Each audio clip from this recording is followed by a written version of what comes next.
कोई कोई जो ये कहते हैं कि रुणकता नामक ग्राम में सूरदास जी का जन्म हुआ, वो ठीक बात नहीं है।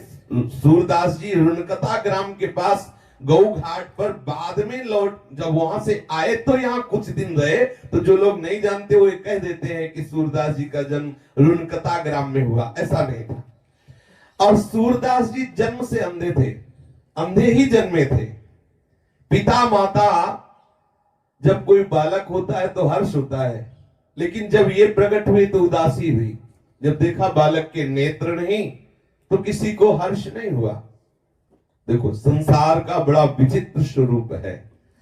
जन्मांध बालक को देखकर सब उदासीन रहने लगे, कोई प्यार न करता सूरदास जी से। माता पिता परिवार का कोई नहीं, जहां पढ़े पढ़े, कभी माता को मन आया तो भले गोद में ले ले, कोई प्यार नहीं करता। श्री सूरदास जी को जब शुद्ध आई तो देखते थे कि कोई उनके समीप नहीं बैठता। तो देखते थे, क्या देखते थे? अंतर की वृत्ति से अनुभव करते कि ना माता दुलार करती, ना पिता, ना कोई भी ग्राम का, ना कोई परिवार का। भगवत प्रेरणा से बाल्यावस्था में ही इनके हृदय में दिव्य ज्ञान था।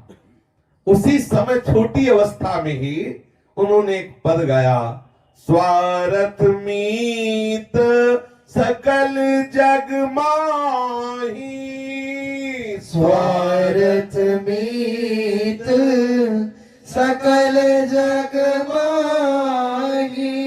ये संसार का स्वरूप है। सच्ची मान लीजिए, सच्ची मान लीजिए, आप इनके काम लायक हैं इसलिए प्यार कर रहे हैं, नहीं कोई प्यार नहीं कर रहा, मान लीजिए। बोले क्यों बार बार कहते हो मान लीजिए? नहीं, बाद में पछताना पड़ेगा। अंत ही तो ही तजेंगे पामर, तू न तजे वहीं ते मन पछतई है और शर्मिंदे। इतना पिता स्वार्थी कि कभी गोद में नहीं लिया सूरदास जी को, कभी दुलार नहीं किया, कभी माता ने प्यार नहीं किया, कभी कोई पास नहीं बैठता। अब आप विचार कीजिए जरा, सब उपेक्षा। अच्छा, इस उपेक्षा का लाभ हुआ सूरदास जी को। हर समय बस एक बात हुई कि मुझ अंधे का तो एक ही सहारा है, श्री कृष्ण, श्री कृष्ण, श्री कृष्ण, श्री कृष्ण। यह है कृपा। हम तो चाहते हैं सबके ऊपर ऐसी कृपा हो सबके ऊपर ऐसी। अरे वो आंख से अंधे थे, हम तो दिमाग से अंधे हैं। जो हमें प्यार नहीं कर रहे हैं उनको भी कहते हैं कि हमें प्यार कर रहे हो, अपना जीवन हम व्यर्थ में नष्ट कर रहे हैं।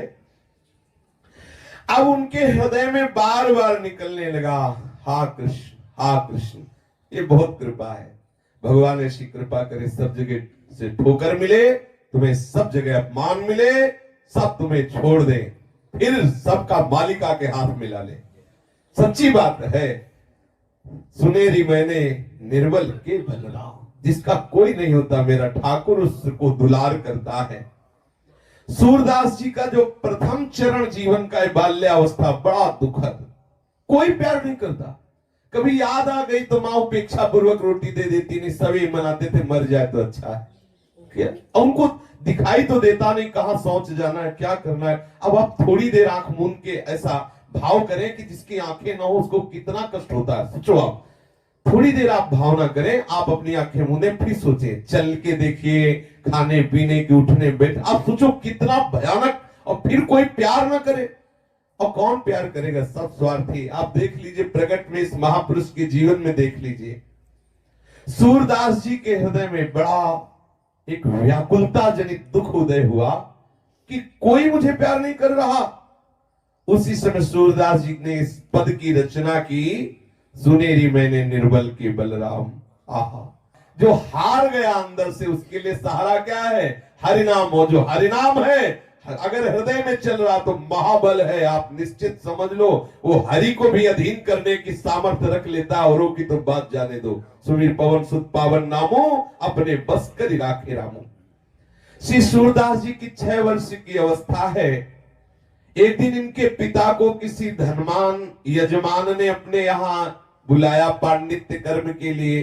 सारस्वत ब्राह्मण थे, कुछ उपरोहित कर्म किया तो उसने 2 मोहरें दी। बड़े प्रसन्न हुए, आए और समस्त परिवार से कहा कि भाई आज तो हमारे भाग्य खुल गए। सूरदास जी के पिताजी ने आज जजमान ने 2 मोहरे दी है और अब महीनों के लिए खूब खाने पीने के लिए हो गया।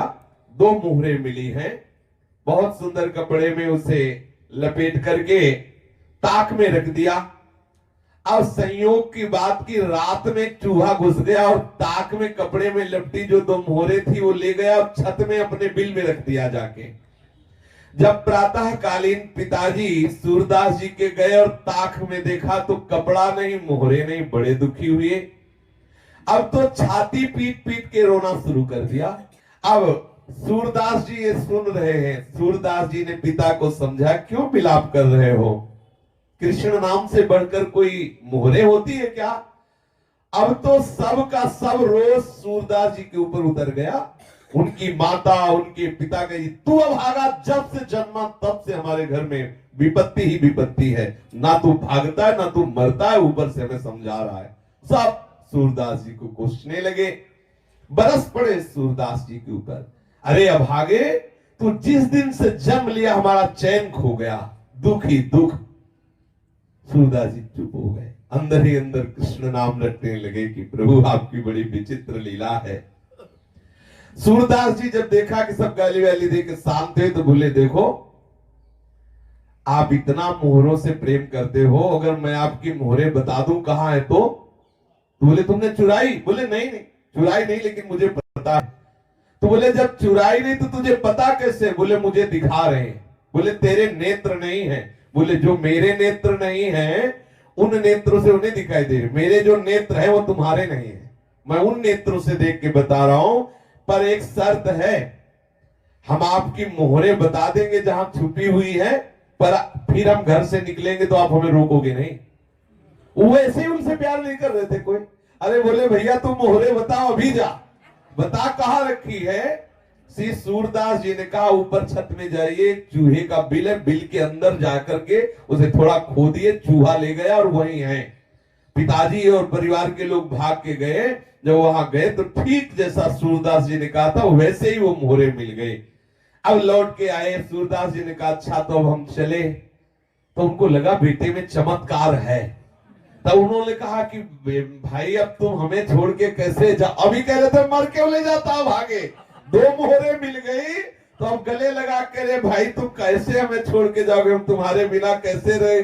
सूरदास जी अंदर ही अंदर मुस्कुरा रहे, अरे स्वार्थी संसार। तो वो कहा नहीं नहीं पिताजी अब आज्ञा कीजिए, अब हम तो जा रहे हैं। श्री सूरदास जी घर से राह में उनको छोड़ दिया गया। धीरे धीरे चल रहे हैं, 4 कोस पैदल चले।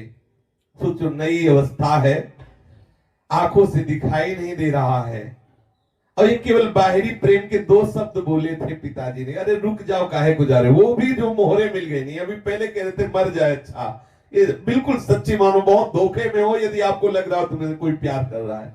बिल्कुल बिल्कुल सावधान सावधान, तुम्हारे समय को नष्ट किया जा रहा है। बहुत कम समय है, सच्चिदानंद प्रभु से प्यार कर लो।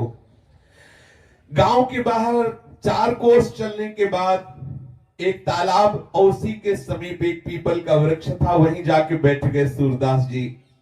सायंकाल के समय उसी गांव का एक ब्राह्मण जमींदार